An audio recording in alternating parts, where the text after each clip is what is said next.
up to mitzvah number 42. This is found the beginning, and now it's found in Parshas Mishpatim.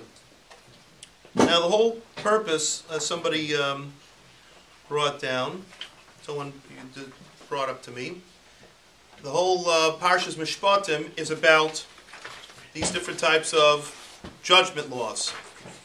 So this whole parsha is going to have 53 mitzvahs in Mishpatim, 23 mitzvahs aseh and 30 lois asehs, 30 that are prohibitive. And this one is found in Shemais.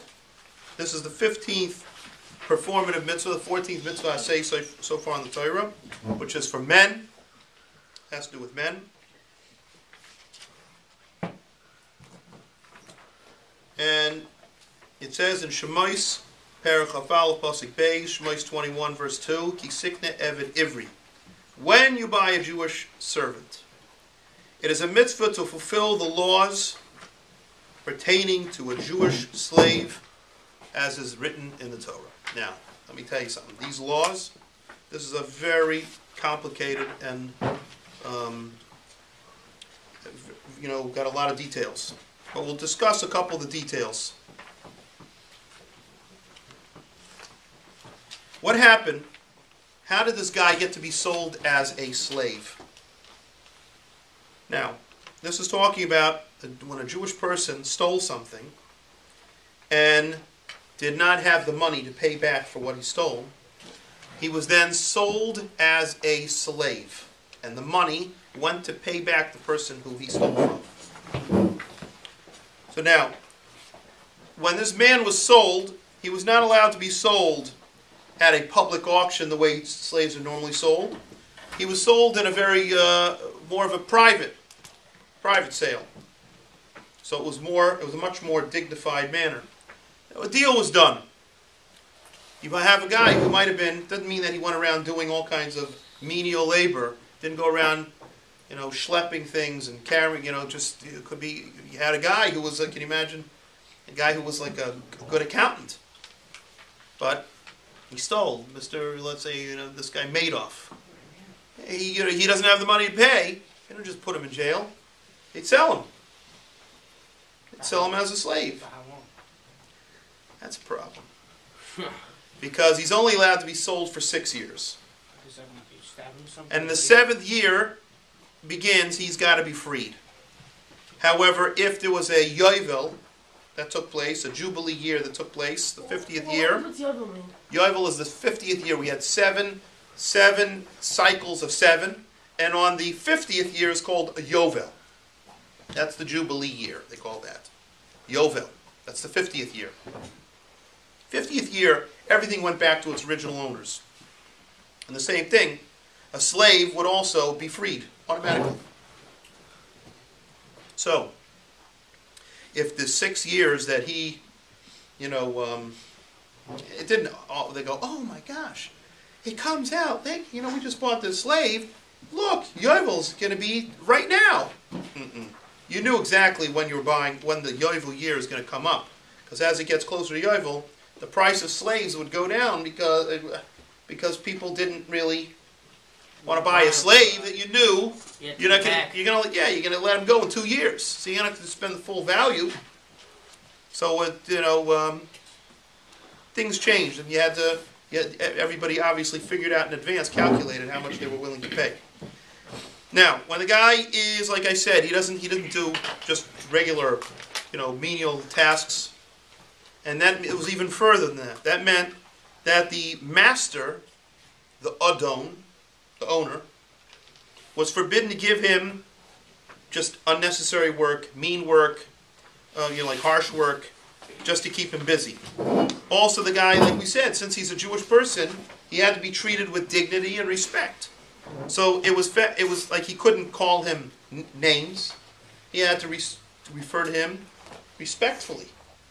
Yeah, Rabbi Goldberg, the guy, let's say Madoff, I don't know, but what I mean, but let's say be a from guy who had been somebody who never got sold. They referred to him with respect, and everybody in the family had to refer to him with respect. In fact, he had to be equal to everybody in the family, with regard to food, clothing, where he lived. If you had, let's say, an example, if you had, there was only one pillow left in the house, you couldn't have the pillow and he not have a pillow. He had to get the pillow. That's higher. You had to make, that's right, because you couldn't treat him lower than you. Sounds like a shock. But you had to treat him, if it was going to be a question of who gets the nicer thing, you had to give it to him. So having a Jewish slave wasn't so simple. It was not easy at all. It really seemed like you had a slave member. It was almost like you didn't have a slave. You had were the yourself slave. you had a master. Before you eat, you need to get a commandment. Now, let's say, like I said, the guy was an accountant. You couldn't say to him, guess what, I want you to do gardening. You had to give him work that he was used to. And even better, while he was working for you, you had to feed and pay for his family back at home. Not so good deal. Yeah, but you had to realize also it was an opportunity to do a mitzvah to help this guy out, to help pay for his thing. But at the same time, the guy got, a punishment. Now, if a Jewish slave volunteers to remain in the master's house, and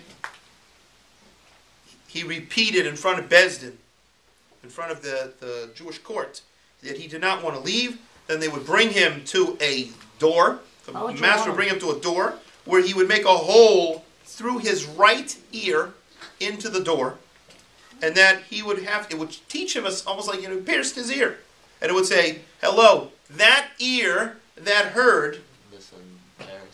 That heard by Harsina, you're supposed to be slaves to Hashem and not to other people. Or also the person who heard, "Thou shalt not steal," did not pay attention. Your ear did not function properly. Your ear didn't take in what was said to you. So that was a constant reminder to this man. Now, you had a question? What's that? Isn't this like a given? I mean, think about it. If a guy gets sold as a slave, his family's taken care of financially, he has a place to live, 3 meals a day, and he's doing a job that he's good at. Why would you, people would steal just to get that type of life? No one wanted to be a slave. Nobody ever wants to be a slave. Even if it's a nicer thing. No, but a guy's nothing to lose. He's a Sure he does. schlepper. I'm trying to tell you.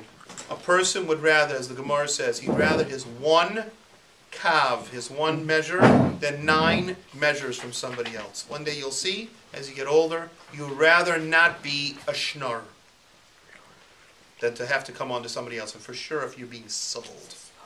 Being sold is just like sad.